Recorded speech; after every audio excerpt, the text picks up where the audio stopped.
جی ست سری اکال، السلام علیکم۔ میرا ڈاکٹر صاحب سے ایک چھوٹا سا سوال ہے کہ جنت میں جانے کے لیے مسلمان ہونا ضروری ہے یا مسلمان ہی جنت میں جا سکتے ہیں؟ بھائی صاحب کا سوال ہے کہ جنت میں جانے کے لیے مسلمان ہونا ضروری ہے؟ صرف مسلمان جنت میں جائیں گے؟ صرف اپنے آپ کو مسلمان بولنا جنت میں جانے کے لیے کافی نہیں ہے۔ جس طریقے سے میں نے میرے تقریر میں کہا جنت میں جانے کے لیے 4 چیز کی ضرورت ہے۔ سورہ العصر سورہ نمبر 103 آیت نمبر 1 2 3 اللہ تعالیٰ فرماتے والعصر ان الانسان لفی خسر۔ اللہ تعالیٰ وقت کی قسم کھاتے اور کہتے ہیں کہ انسان خسارے میں ہے۔ صرف وہ لوگ بچ جائیں گے جو لوگ کے پاس یہ 4 چیزیں۔ نمبر 1 ایمان۔ تو صرف مسلمان بولنا ضروری نہیں ہے اور مسلمان بولنا کافی نہیں ہے۔ آپ کے پاس نمبر 1 ہونا چاہیے ایمان۔ اگر آپ کے پاس ایمان ہے کہ اللہ ایک ہے اور اللہ کے آخری نبی محمد صلی اللہ علیہ وسلم ہیں اور باقی چیز پہ ایمان ہے، یہ ایک پوائنٹ پورا ہوتا ہے۔ نمبر 2 اچھے اعمال، عمل صالحات۔ نمبر 3 وتواصوا بالحق، لوگوں کو حق کی طرف بلانا۔ اور نمبر 4 وتواصوا بالصبر، لوگوں کو صبر کی طرف بلانا۔ تو اس آیت سے ہمیں پتہ لگتا ہے کہ جو آدمی، جو انسان اللہ کے علاوہ دوسرے اور کی عبادت کرتا ہے وہ غلط ہے، وہ جنت میں کبھی بھی نہیں جائیں گے۔ اور یہ سارے کتابوں میں لکھا ہے، ساری مذہبی کتابوں میں، چاہے بائبل ہو، اولڈ ٹیسٹمنٹ ہو، نیو ٹیسٹمنٹ ہو، دھما پڑھ ہو، بدھسٹ کی کتاب ہو، وید ہو، سارے میں لکھے ہے۔ اگر آپ پڑھیں گے گرو گرنتھ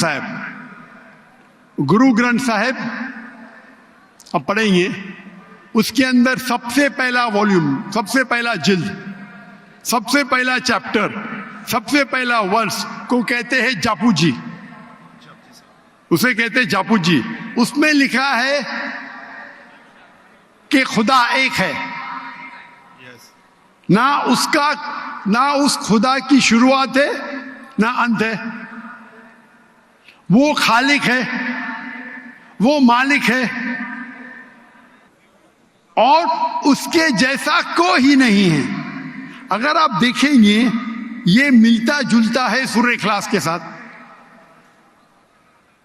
آپ اگر سکھ کی کتاب پڑھیں گے اس میں لکھا ہے 2 قسم، اومکارا، ایک اومکارا،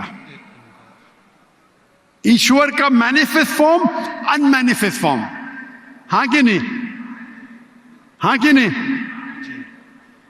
تو اگر آپ پڑھیں گے اور دیکھیں گے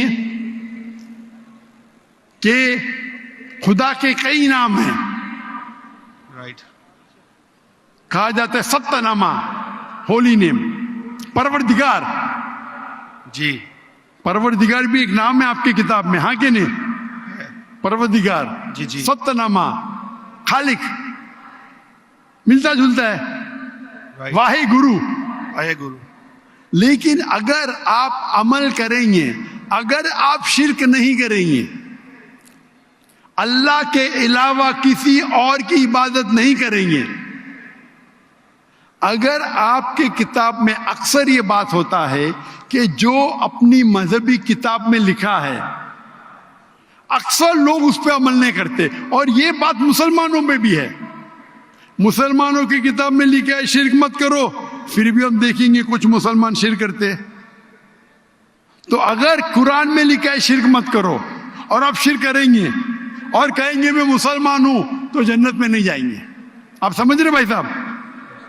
تو اسی طریقے سے آپ اگر شرک نہیں کہیں گے، اللہ کے علاوہ کسی اور کی عبادت نہیں کریں گے اور آخری پیغمبر رسول اللہ صلی اللہ علیہ وسلم، محمد صلی اللہ علیہ وسلم میں مانیں گے، اچھے اعمال کریں گے اور لوگ کو حق کی طرف بلائیں گے اور لوگ کو صبر کی طرف بلائیں گے تو آپ بھی جنت جائیں گے۔